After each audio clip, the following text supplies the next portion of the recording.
Welcome, friend. Follow me. We're going somewhere dark, somewhere dangerous. Most people would never dare enter the place we are going. There's no telling what horrors we'll find, what terrors we'll uncover. Don't say I didn't warn you. We might discover terrible monsters lurking there. Be careful, they could follow you out, or maybe they're already inside you. Are you afraid? Good. Now you are ready to enter the Warning Woods. Leah Daniels rode her bike back home after class at Ryman Gardens. Cold air rushed in through the opening in her coat around her neck, sucking a few stray snowflakes in with it.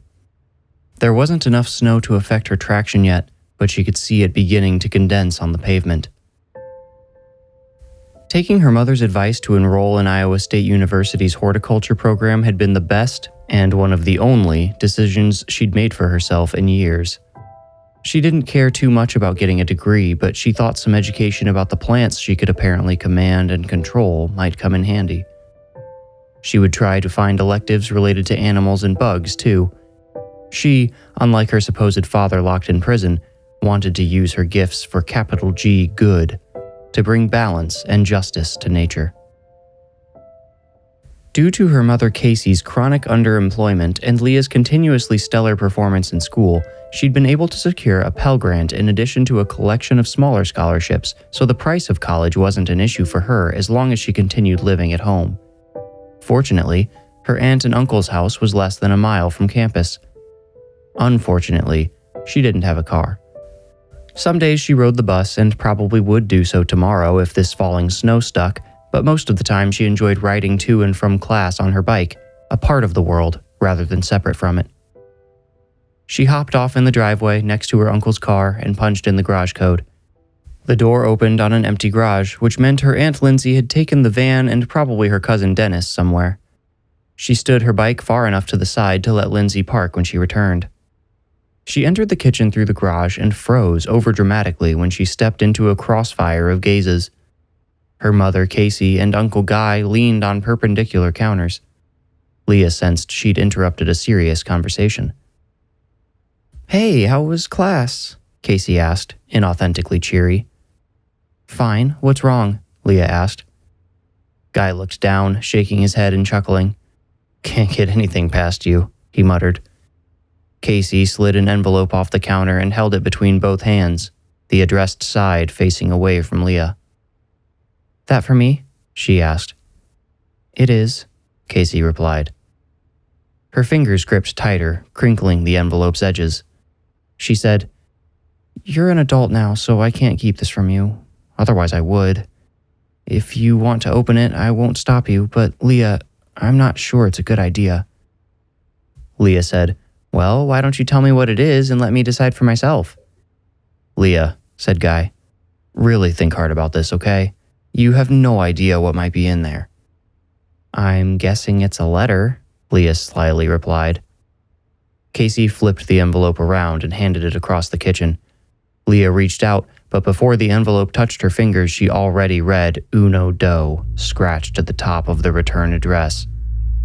Leah's outstretched hand recoiled, covering her mouth. "It's from Uno?" she asked. Casey grimaced, nodding toward her hand. Leah took the letter. She'd still never told anyone but Reese and Darian Whitney about the man known as Uno Doe's claim to be her father. She wanted to spare her mother the pain, her uncle the rage, and her cousin the confusion. She still didn't know beyond any doubt Uno Doe was responsible for her violent conception, but sharing his supernatural abilities, albeit without quite so much control, had been enough to convince her for the time being that he was telling the truth. She asked, "Is it okay if I read this in private?" "Are you sure you want to be alone?" Guy asked. He watched the letter as if it might suddenly explode. "If it's too much to handle, I'll come back out," Leah assured them. Her uncle and mother watched her leave the kitchen. Guy slid along the counter's edge to put a hand on Casey's shoulder. "She's strong," he said. "Besides, it's just a letter." "Then why did I feel like he was standing right in front of me while I was holding it?" Casey asked. Guy looked toward the doorway again, but Leah was already out of sight. She paced her room for 11 minutes, eyeing the letter on her bed, the floor, the neighborhood out her window. She opened her phone and typed W into her contacts. 4 names down, she found Darian and Reese Whitney. She tapped Darian's name, then FaceTime call. He picked up on the second ring. Leah, nice to hear from you. How's... He was going to say college, but noticed her anxious expression. What's up? He sent me a letter, she said. Darian said, You're, Uno? He assumed the alleged fatherhood was still a secret. Leah asked, Can I read it with you? I just kind of want someone else to be here, but nobody but you guys knows enough for me to risk opening it with them. Darian said, Yeah, definitely. Should I go get Reese? He and Sarah are just in the other room checking footage. No, that's okay, said Leah. I don't really want, an audience. Just someone here in case, whatever. Sure, I get it, said Darian. He carried his phone across the room and she heard him close a door. Then he said, Whenever you're ready. Okay. Leah picked up the letter and slid her thumb to open it. She stopped almost immediately, the thought of giving herself a paper cut on this particular envelope causing phantom pain. She told Darian, Just a sec. She used an open hair clip to open the envelope, then slid out a wrinkled, folded sheet of notebook paper. She unfolded it. Here we go, she sighed. Leah, you're hurting me, child, and I do not hurt easily. Every week that passes without a visit makes me miss you all the more. We need each other. Don't let your feelings about the past obscure your judgment. Your conception was not my doing. I regret that it happened, though not for the reasons you might hope. Ick, what does that even mean? Darian could tell this was Leah speaking, not Uno. My hold of this skin was still in its infancy. He was still acting of his own accord. Regardless, it seems a part of me is now in you, and I need it. Leah, there is something coming for this world. It will arrive soon. I am its envoy, here to tame the natural world in preparation for its new master. It is also my job to let it through, and for that I need my full power. I need the piece of it that you hold. If you want to belong in the Earth's future, I suggest you come see me. Bring the young Whitney men. Melinda has told me about them. I don't mind. There may be a place for them when the Earth is reborn too. Your other half, Uno Do. I like this new name. It suits me better than the one I stole from that forgotten god. Leah went silent. Hey, Leah, Darian said. Leah grunted. He said, If you're okay, can you read that part about something coming for this world again? Just that to the end. She obliges. Then it's Darian who goes silent. What is it? Leah asks. Darian said, Even if you don't want to talk to Uno, I think Reese and I might have to. He won't meet with anyone except me, Leah said. That's what Melinda the guard said. Apparently she's been saying a lot. He might be okay with you guys tagging along, but he'd never see you guys without me. Yeah, I'd quit sharing so much with Melinda, Darian said, laughing but not in a manner that stole any sincerity from his words. He then said, There's some stuff I might need to fill you in on. Not good stuff, I'm guessing? Asked Leah. Darian said, No, probably not. Our friend Crystal and I spent a teensy bit inside a fissure, and we both saw some kind of being. It was this figure made of purple, stardust, and it was impossible to tell how big or far away it was, but it was expanding. Like it was reaching toward us with all these branches or veins or something. I mean, who knows what it was, but it hasn't been sitting well with me. After hearing that letter. Do you think he's telling the truth about needing me? Leah asked. I really don't know, said Darian. Definitely could be. Or it could just be a way to lure you in. At least we have an admission he's possessing somebody, though. I know that's what we assumed, but... We're sure he's not just some psycho, Leah finished. Well, we still don't know that for sure, Darian laughed. I was going to say, and please don't take this the wrong way, it's good to know you were a mistake. That means you aren't a part of some master plan, like you're not some kind of Jesus getting set up to be sacrificed. Were you thinking that? Leah asked, sitting on her bed, stunned. It was a theory, Darian replied. We didn't tell you because we didn't want to freak you out. Anything else you're not telling me? Asked Leah. Darian said, We're borderline fugitives from Indiana.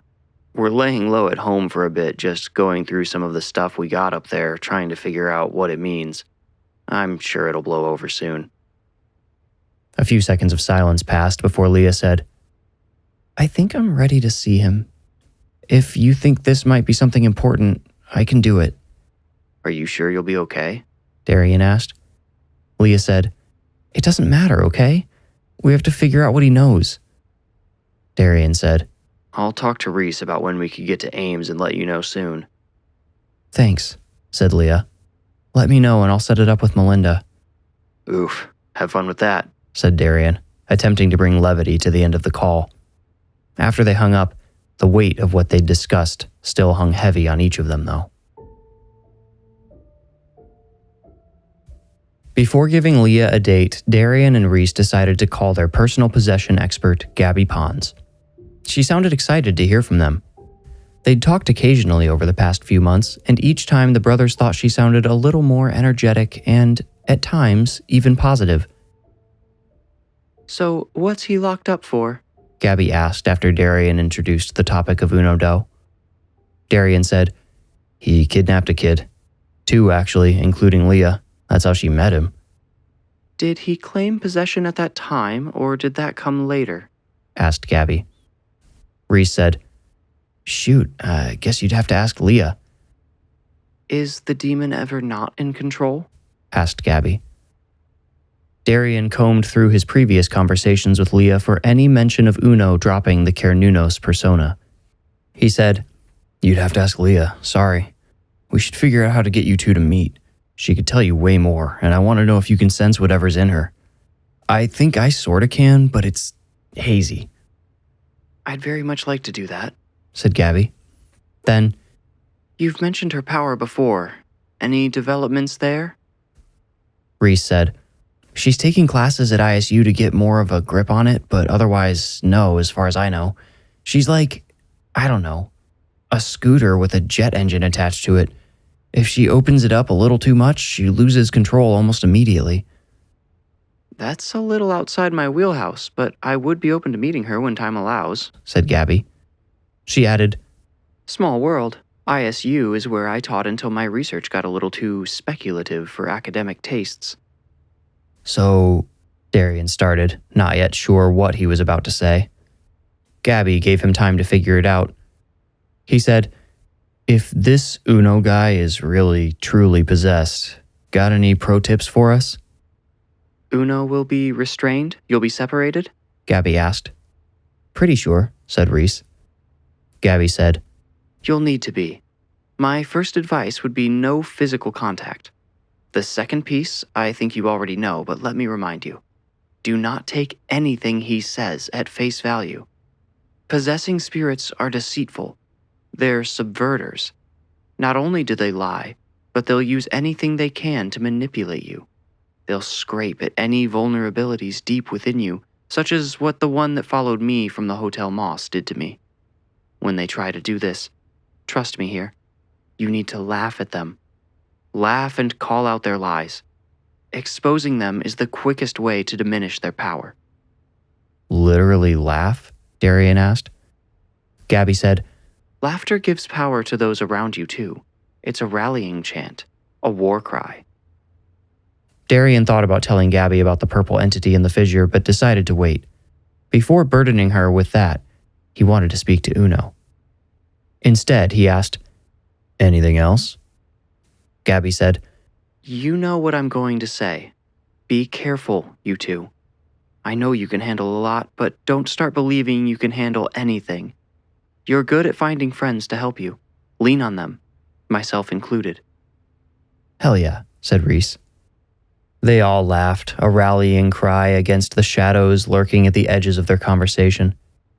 They spent the rest of the call catching up with each other's personal lives. Gabby was particularly interested to hear more about Sarah Clark, a woman they'd met during a ghost hunt at a thrift store. Darian never referred to her as anything more than a friend, but Gabby could tell he thought more of her than that. At the end, Gabby restated her intention to eventually meet Leah, and the Whitney brothers bid her farewell.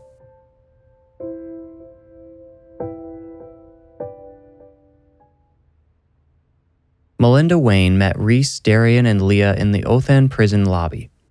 After they passed through security and Melinda finished gushing over the Whitney brothers, she led them to the visiting center. On the way, she asked if they felt comfortable meeting at the open tables or would prefer to speak to Uno through glass. They all said glass at the same time. She led them to the visitation booths and had them wait on a bench against the wall while they waited for Uno to arrive. They couldn't talk about much with Melinda hanging over them, but Darian asked Leah, "Still feel okay about this?" "I never was," Leah replied. Darian smiled and nudged her with his shoulder, saying, "It's gonna be fine. Just remember what we told you Gabby said." Melinda gasped. "Gabby Pons?" "The one and only," said Reese. Melinda squealed, and Leah gave both brothers pitying glances.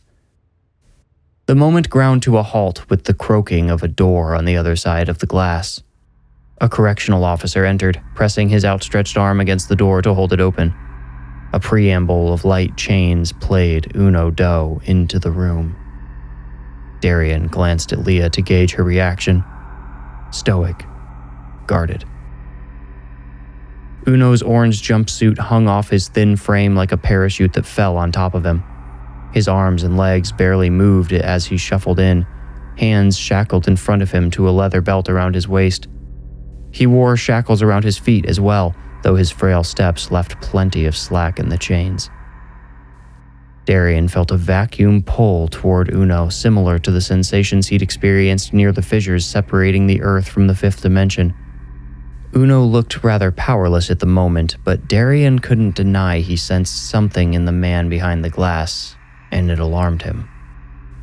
Uno sat behind his side of the glass, centering his gaunt, hairy face, his eyes the only part of him that looked alive. They burned green and would not leave Leah. He looked as wild and untamed as he had when he captured her in the woods those short years ago. She didn't think either his hair or beard had been trimmed since then. Much of it had gone gray like his skin. She wondered without pity whether he might have died without ever seeing her again if she just held out a few more days. "Come," Uno beckoned. They couldn't hear his voice, but saw him mouth the word and motion with his joined hands. "You guys can go up there," Melinda whispered. "This is it," said Leah. Reese put a hand on her back as she stood, then the brothers rose and followed her. Sitting, she said, "There's only one phone." "Oh, here," Melinda said, reaching around her. She pressed a small black button next to the phone. "It's on speaker now." Uno Do grinned at Melinda, then raised his hands to be released from his cuffs. The CO on the other side released one of his hands, which Uno used to pull his phone to his ear. He bared uneven, permanently stained teeth as he grinned through the glass and said, "At long, long last, I see my daughter again." "It's Leah," Leah said, her near-whispering voice cracking. Uno said, "Oh, what's that, dear? You'll have to speak up. These phones are—" "You have to call me Leah or I'll walk out of here," Leah said, stronger. Uno put the phone to his heart and feigned a wince before curling his lips back from those stained teeth again. He said, "If that's what you want, Leah. Who are these fine gentlemen with you today? The famous Whitney brothers, I presume?" Darian leaned toward the transmitter on the wall. "I'm Darian, this is Reese. We're here to support Leah and make sure you don't play with her head." Uno tilted his head to lock the phone in place as he raised his right hand and said, "I swear to all the gods I'll speak nothing but the truth." Ignoring his sickening grin, Leah asked, Why do you keep trying to meet with me?" "Well, apparently I'm not allowed to say," Uno replied, frowning clownishly. "Because you think I'm your daughter," Leah filled in. The frown flipped and Uno winked at her. "Close, but not quite. That's not the full picture," said Uno. He leaned in close to the glass, having to tilt his eyes upward to meet hers as he spoke. "I assume you read my letter." Leah nodded. Uno nodded back. He said, "Then your curiosity must have brought you here. I knew I could capture it eventually. You and I are incomplete without each other. My failure to control this flesh 20 years ago is a mistake I must resolve before—" He trailed off, sneering and flashing his eyes toward the CO behind him. He said, "I was sent to prepare the way. I'm supposed to be the door, but right now I'm locked. You, Leah, are the key." Leah glanced at Darian for assurance. He put a hand on her shoulder. She asked, "A key for what? What's coming?" Uno glanced toward the CO again before whispering, "A new beginning. A rebirth. A solution to the incurable corruption that is rooted here." Recalling Gabby's tip, Darian forced himself to laugh.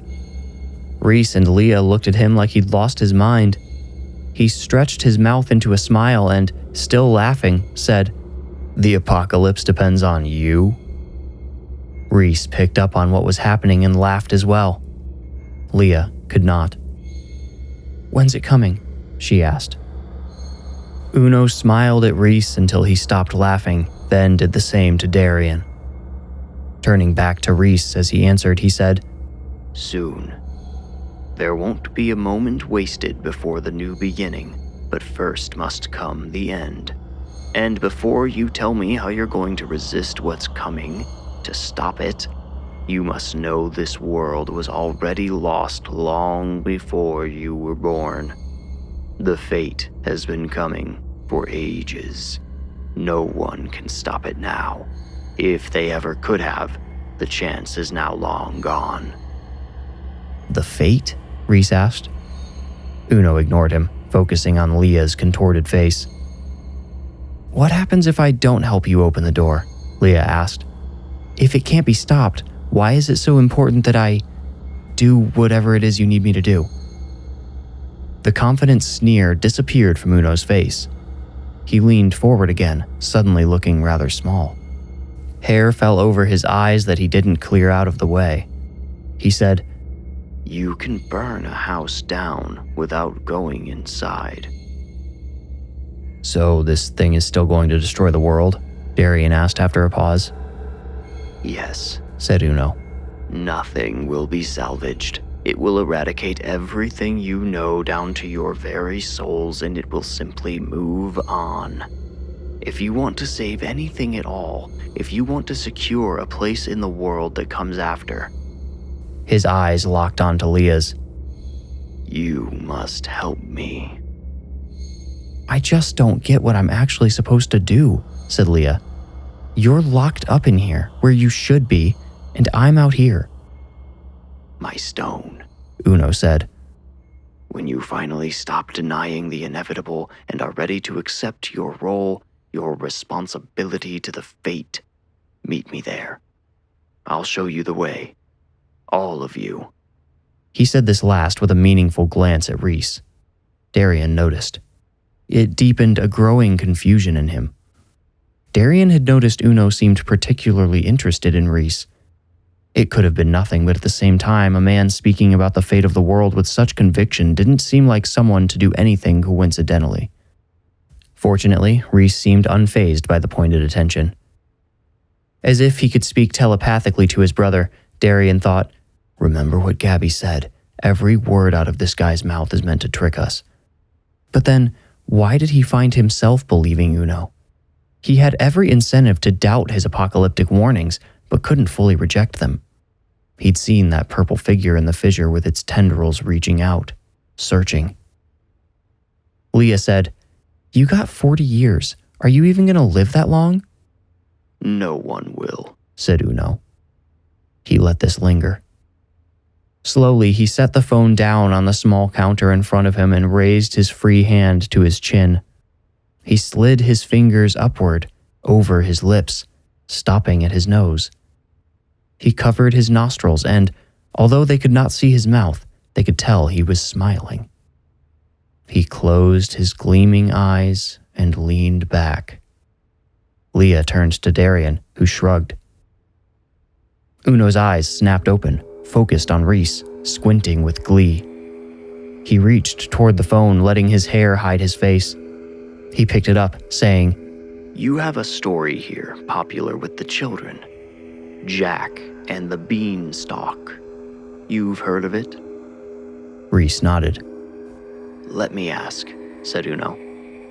"Do you really think it was the beans that were magic?" He slammed the phone on the hook and pulled his hair to one side of his face like a curtain, revealing a young bean sprout actively growing out of his left nostril. "Help!" Leah shouted, pointing through the glass as she launched to her feet. Melinda rushed forward as if the glass barrier didn't exist. She stood partially between the visitors and the booth, hand ready on her radio. She awaited the action of her colleague on the other side. He stepped forward to investigate the eruption. "Careful!" Leah yelled. "He's got something in his nose!" The CO broadened the angle from which he warily approached Uno. Uno, keeping his back to the CO, turned enough to shrug at him with his free right hand. The sprout recoiled into his nose. Melinda radioed, "Need additional units in visitation. Chad, get him back in his cuffs," instilling as much urgency as possible in a professional tone. "What you got, Uno?" Chad the CO said, muted by the glass. Uno ignored him. Instead, speaking into the hanging phone, he told Leah, "The stone, you know where. We'll pick up where I left off." "That's enough. Turn toward me, hand at your side," said Chad. "Oh, what are you worried about?" asked Uno. He grabbed his open cuff with his locked hand and used it to cuff his free hand.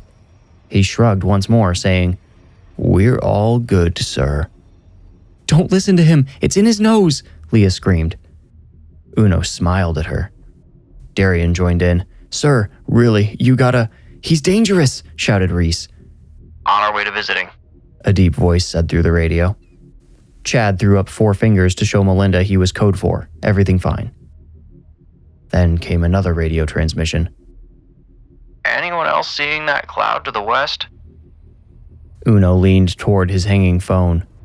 "Nope, visit's done," Chad said. But Uno ignored him, telling Leah, "You and your friends better get out of here. We'll meet again soon." Leah turned to Melinda, pressed her hand over the transmitter, and said, "He's trying to escape." Melinda nodded, sweat visible at her hairline. She called into her radio again, "We need everyone who can help with Uno Doe." Chad gave her a concerned look and held up his hands to ask, why? Melinda's radio crackled, no, buzzed, as a panicked voice called, "Tower 3 breached!" Uno casually stood. Leah stood as well, backing away. "No, stay seated," Chad ordered, now hurrying forward. Uno smiled at his visitors. His teeth parted slightly, and something which at first looked like his tongue moved behind them. Then the writhing object pushed through.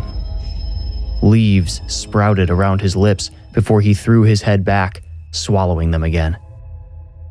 "Get out of there!" Darian shouted at Chad. Melinda put hands on Reese and Leah's shoulders and pushed, hissing, "We gotta go!" "Breach! Breach!" her radio screamed.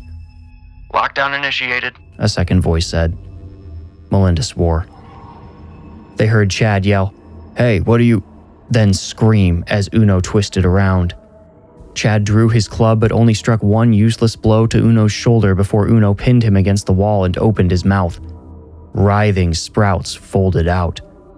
Chad beat at Uno's back without the proper fulcrum to deliver any useful pain. His shouts became gags as the sprouts found his nose and mouth. He tried to wriggle free, but Uno had hold of his utility belt with his cuffed hands. He jerked his head to follow the CO's every attempt to escape the suffocating plants until Chad's arms fell against the wall and his knees gave out. The door burst open, and 3 more correctional officers stormed in, 2 holding clubs, 1 with pepper spray. "Get back," the pepper spray wielder commanded. He recoiled at the sight of Uno's face, like that of a dead man's overgrown with weeds.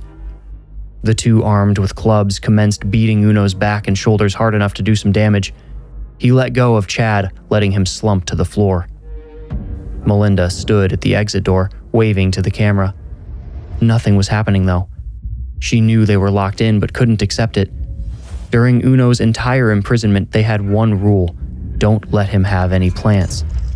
Someone must have smuggled him some beans, traded them for some real contraband. The COs actively worked to prevent these sorts of deals, but some still got by. She imagined it wasn't hard for another inmate to sneak some beans through when they were focused on things like pills, matches, and sharpenable plastic. The COs hammered Uno to the floor. He landed face down with his back slightly arched, his hair piled over his face. Melinda muttered, "They're not going to let us out. Okay, well..." Her radio sputtered twice before a voice finally broke through, calm, but that somehow made it eerier. "They're in the main building." "Get up, now," a CO barked. Reese and Darian and Leah all watched Uno curl into a ball. They made the same mistake as the COs, mistaking this as the posture of a broken man in surrender. One CO went to check on Chad while the others started to move in on Uno. They suddenly paused, staring at each other with confusion. It took a few extra seconds for the buzzing to reach Reese, Darian, and Leah's ears, then a few more before they pinpointed the source of the sound. A vent over the bench they'd sat on when they first arrived. Melinda stepped onto it to see what was making the sound. A swarm of black and yellow erupted around her head, toppling her backwards. Reese and Leah caught her before she hit the ground. She couldn't stop screaming. "Down!" Reese yelled. He and Leah prostrated themselves beside Melinda as her fractured mind tried to pull itself back together. The room filled with a deafening buzz. Flies, bees, wasps, and other winged insects swirled frantically through the air, dozens splattering themselves against the glass separators. Uno pushed himself to his feet in one swift motion, striking a blinded CO with his head. He alone appeared immune to the swarm. Darian, who had remained standing, covered his head and ran to the glass. He clenched his eyes shut and searched with his mind and soul for Uno's, hoping he could find some vulnerability. This an act of desperation. He'd never even tried to use his ability this way before, and regrettably, as he expected, he could do nothing to slow Uno down.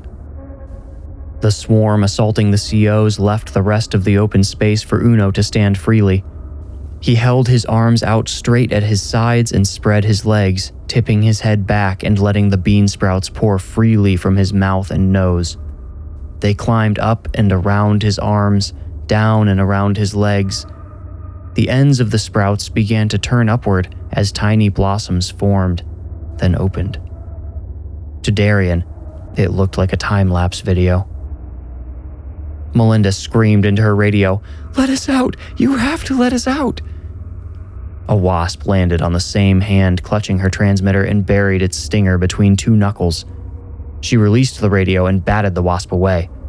She threw a glance at Reese before her eyes rolled back and her skin reddened. Darian slid himself under the small shelf by the visitation glass. He cupped his hands over his mouth in order to breathe bug-free and peered over the shelf to watch Uno. Pollinators of all varieties, bees, beetles, moths, and more, were landing in the dozens upon the purple bean flowers blooming all over Uno's stoic body. They pushed each other off, the greedy creatures, all desperate to taste the fresh blossoms after being woken from their winter slumber. No one responded to Melinda on the radio. The only sound any of them heard was the discordant blend of hums from insects ranging from the size of a needlepoint to a $50. Leah was the first to notice Melinda wheezing because Reese got distracted by a centipede trying to crawl over his eye. Melinda's glowing red stung hand appeared to inflate before Leah's eyes. Reese! Darian! Leah cried, rolling Melinda's head toward herself. Darian trusted Reese to take care of whatever Leah was yelling about. He kept his attention on Uno. The pollinators started clearing away, leaving wilted flowers on flaccid stems behind. Similarly, Uno's legs appeared to wilt, and his arms slowly went limp. Before Uno collapsed, Darian heard Reese yell, "She's going into shock," which finally made him turn. Melinda Wayne had turned purple. Her eyes bulged red and white. The swollen veins in her throat looked ripe to burst. "What do we do?" Leah asked, trying to check inside Melinda's foaming mouth as insects with hard exoskeletons ticked against her face. Reese turned to the camera mounted near the ceiling. He could barely see it through the bugs. He yelled, "Help! She needs help!" Darian pounded the glass. "Uno, stop! Let us help her!" Uno's head dropped forward, and he fell to his knees. The insects on that side of the room split into vortices aimed toward the vents, but remained aggressively chaotic on the visitor's side. Darian shouted, "You've made your point. Let us help her." Uno collapsed in a heap of desiccated flowers and sprouts.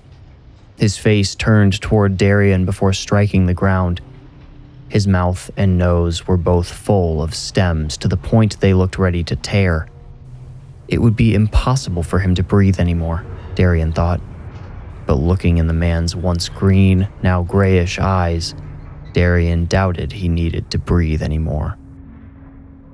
He covered his face and rushed through the swarm to join his brother and Leah at Melinda's side. She continued to gasp, but her chest didn't rise.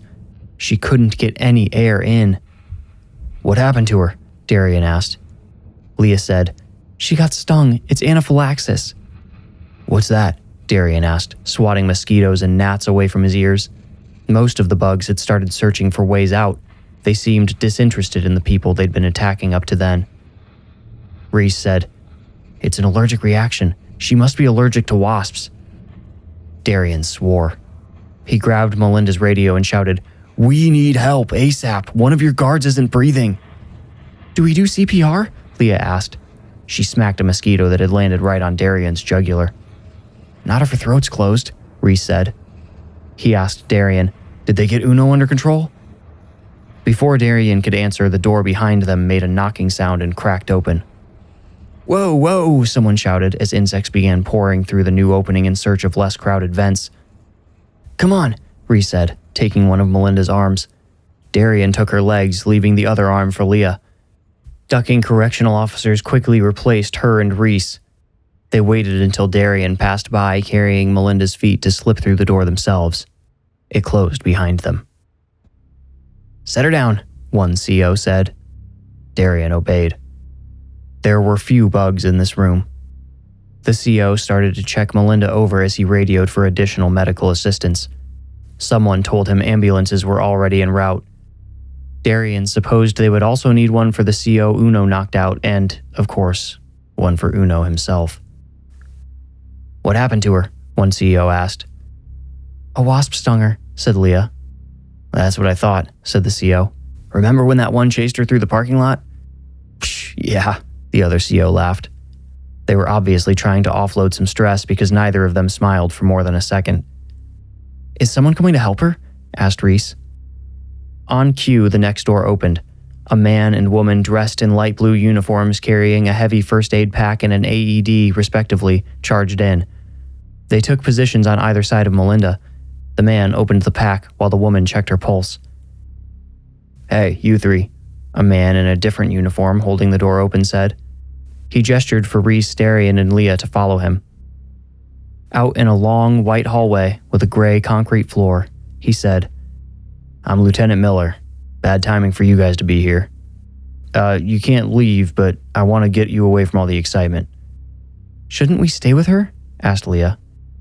"Wish I could, really I do," said the lieutenant. "There's something we need to talk about right away, though." Darian said, "You're gonna need more paramedics. I saw one of your guys get knocked out and Uno..." "I know," Miller said. He waved at the camera above the next door, which promptly opened to let him into the cold, empty lobby. He turned to them, hands behind his back, staring down his thick nose. Did he say anything to you guys about how he did that? He asked. He's still saying he has magical powers, Leah said, forcefully insinuating how utterly ridiculous this sounded to her. Maybe I believe him now, said Miller. Did he mention anything about his plan at all? That's the most insane suicide I've ever watched. What did he say to you before? Suicide? Leah asked. The lieutenant said, Well, I got people in there now who say he's not breathing, pulsing, or moving. Those sprouts, however he did that, he suffocated himself. Reese said, He didn't talk about how he did it. We didn't even know what he was doing when it started.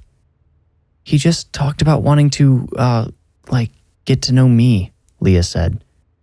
You told him no? Miller asked. Basically, Leah said, with the Whitneys nodding on either side. Okay, said Miller. Might have a few more questions for you later on. I'll let you know. For now, I'll let you through here. He stepped out of the way and ushered them into the lobby.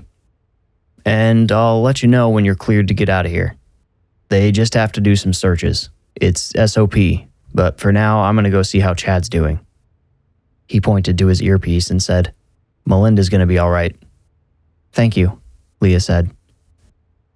The lieutenant left them alone, isolated from the shouting and radio chatter.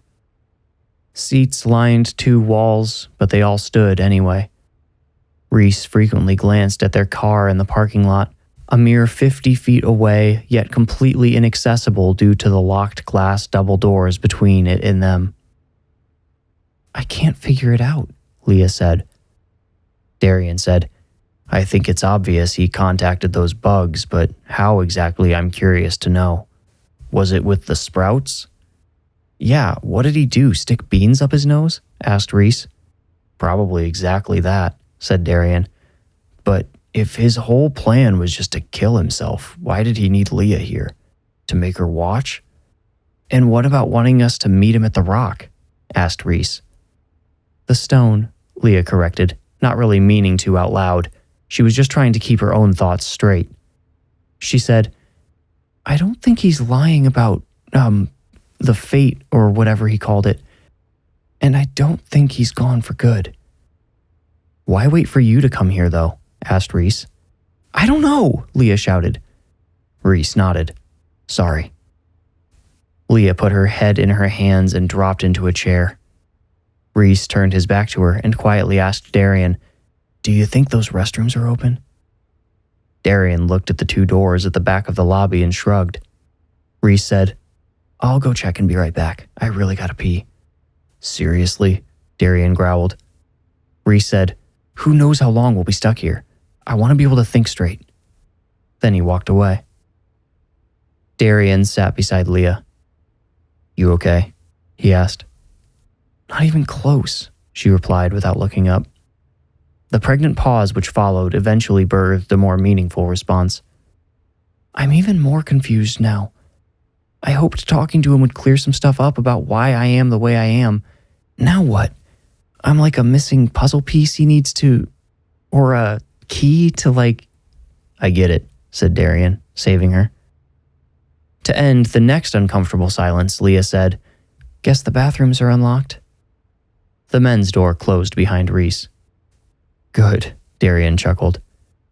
Leah asked, Can I tell you something while he's gone? I don't know why, but I don't feel comfortable admitting it around Reese. Nothing against him, I can't even explain it. It's okay, this stuff is complicated, Darian said. Okay, Leah began. It doesn't even have anything to do with Reese. I just feel more comfortable talking to someone who kind of relates to the extra senses and stuff. Darian said, Yeah, I get it. Leah nodded gratefully. She said, I felt something in there I hated. Hated isn't even close to strong enough. It made me wish I was dead. I actually... I'm avoiding saying it out loud. Okay, I felt connected to Uno. You know how he was saying we're two parts of something? Well, I believe it. More like I can't deny it no matter how much I try. After a pause, Darian said, I'm not surprised. At this point, I think we can assume he's telling the truth about being your father. Sorry, I know that sucks. Yeah, Leah said, smiling at the understatement. Yeah, it sure does. Darian said, Look, as far as what you're supposed to do, just keep doing what you think is right, one step at a time. Don't worry so much about the future or whatever. Just in the moment, whatever seems like the right choice, make it. And Reese and I will be here to help. I just feel bad because you guys are also helping Crystal, and that sounds like such a crazy... Don't, Darian interrupted. Don't feel bad. Besides, I'm pretty sure all of this stuff is connected. The fissures, Uno, that purple figure Crystal and I saw. I don't want to admit it either, but I think there might be something to what Uno was saying too. I don't know about the end of the world, but whatever it is, won't be pretty. Reese scrubbed his hands and forearms in the sink. He wished he could rub the soap all over his body and rinse away the leftover feeling of bugs on his skin. He could still hear them buzzing now that he was alone. He told himself it was just in his head and tried to banish all thoughts of bugs from his mind, but the sound persisted. It wasn't until he shut off the faucet and still could hear the multi-pitched droning that he paused to assess whether he was actually still hearing insects somewhere nearby. He eyed a vent in the mirror, wondering if a few stray bugs were lingering inside it, but the hum sounded too loud for a few stragglers. He crept toward the stall beneath the vent, unsure why he felt nervous about making sound. The humming grew louder the closer he got. It reverberated off the tile floor and walls. He stood to the side of the stall door so as to hide his feet. What, from the bugs? He thought. But no, he sensed something else. He wondered if this was the type of perception Darian talked about having. It felt like knowing someone is standing outside your door after they knock at night, but not knowing who they are yet. He leaned, peering through the crack in the stall door. Motion. Random, chaotic brown, yellow, and black motion. Pollinators filled the stall so thickly he only caught brief glimpses of the toilet. He ducked back as the door snapped open. The insects swarmed around him. Bees, beetles, moths, and more encircled him, brushed against him, and deflected off him, shrouding him in yellow dust. Some landed on and crawled across his skin, through his hair, leaving trails of pollen behind. He opened his mouth to scream, but bugs flew in, forcing him to spit them out and cover his mouth and nose as he coughed. He struggled to orient himself, to find the door. He couldn't open his mouth to scream or call for help. Amidst the overwhelming buzzing, he heard a low voice humming through. Reese. He knew that voice.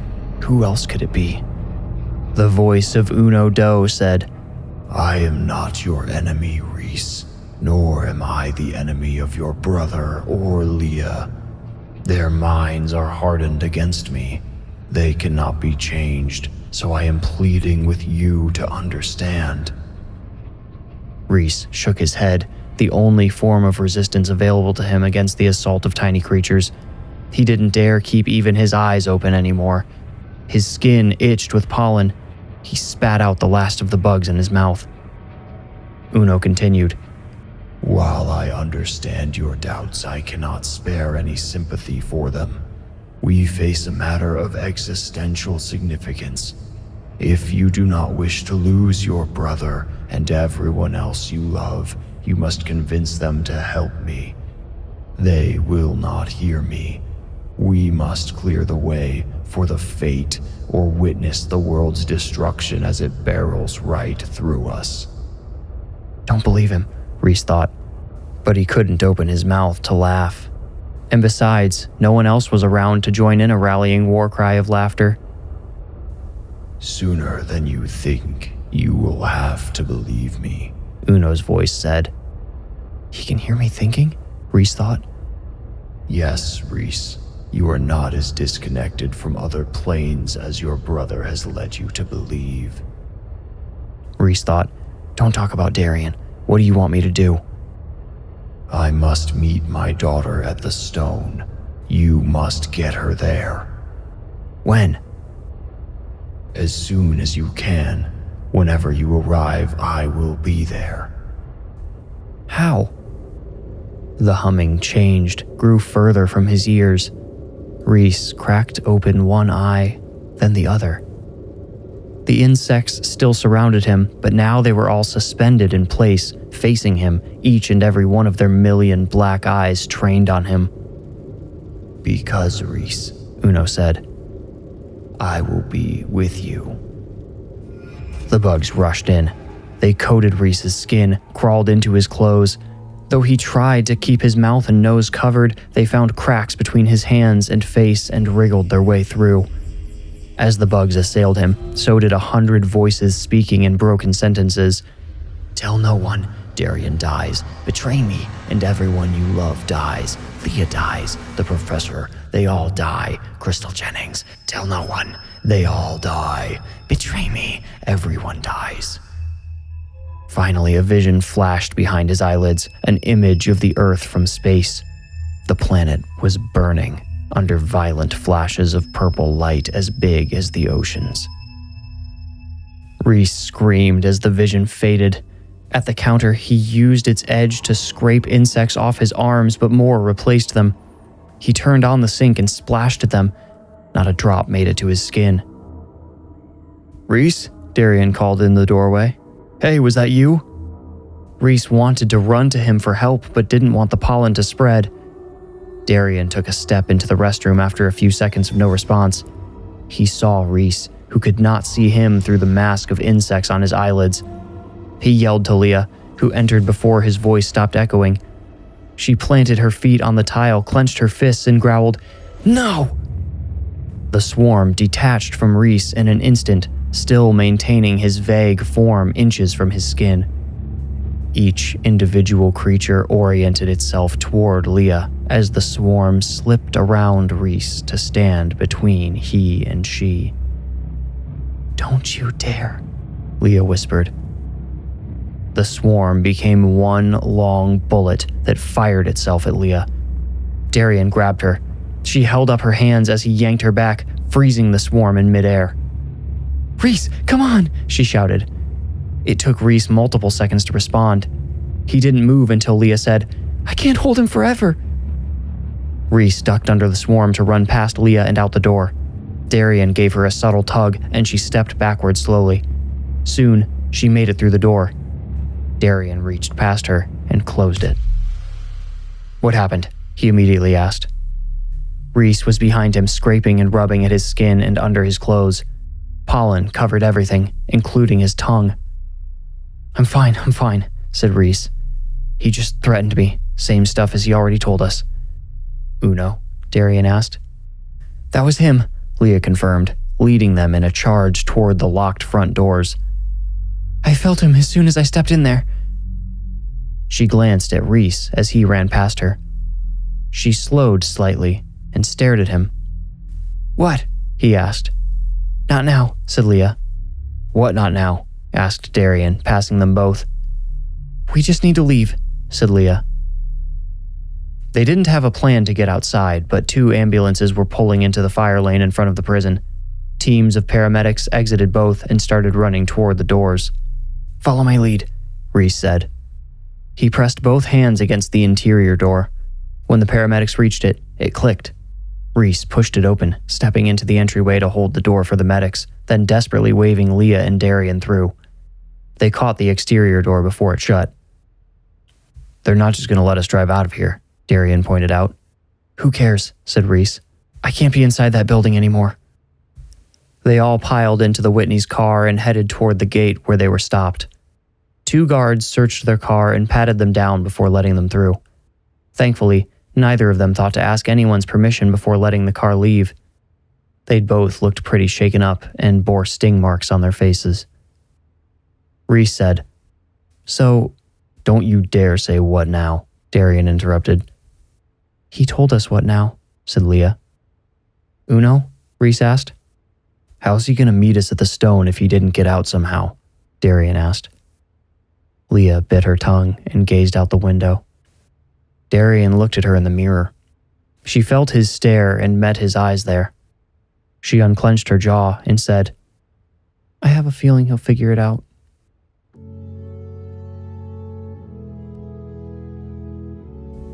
Darian was on the phone with Sam in his and Reese's hotel room later that afternoon. Reese was in the shower. They were supposed to go to Leah's family's house for dinner that evening, but everyone wanted to scrub themselves clean first. Darian had let Reese go first and couldn't help but squirm every few seconds when a phantom sensation convinced him some struggling insect had crawled out of his shirt or waistband. Sam had been teasing him about not filming any of the spectacular events he witnessed that day. Laughing, he said, "Look, everybody probably would have just called it AI, okay? Literally no one would believe that footage was real." Sam said, Sure. You just keep telling yourself that." Darian's phone beeped, so he looked at the screen. "Oh, hey, it's Gabby. She's probably calling to see how it went. I should probably tell her we're still alive." Sarah said, "Fine, but call me back. Unless Reese is out of the shower, then you should shower. It's skeeving me out just thinking about you sitting there covered in little bug footprints." "Ew," Darian laughed. "Okay, I'll call you back in a bit."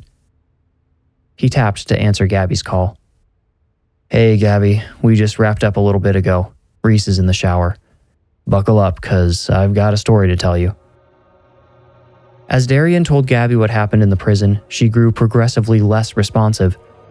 At times, he could hear keys clacking in the background. He knew her well enough to know she was listening, but it still felt oddly rude for her to be acting so distracted. When he explained how they escaped the building, he heard her exhale through her nose. "What's wrong?" he asked. Gabby said, "Oh, nothing. I just confirmed something I was wondering about. Sorry, I was listening too. I'm glad you remained skeptical. To me, all that existential talk sounds like a common diversion. Supernatural entities know we all get a little worked up at the idea of our existence ending."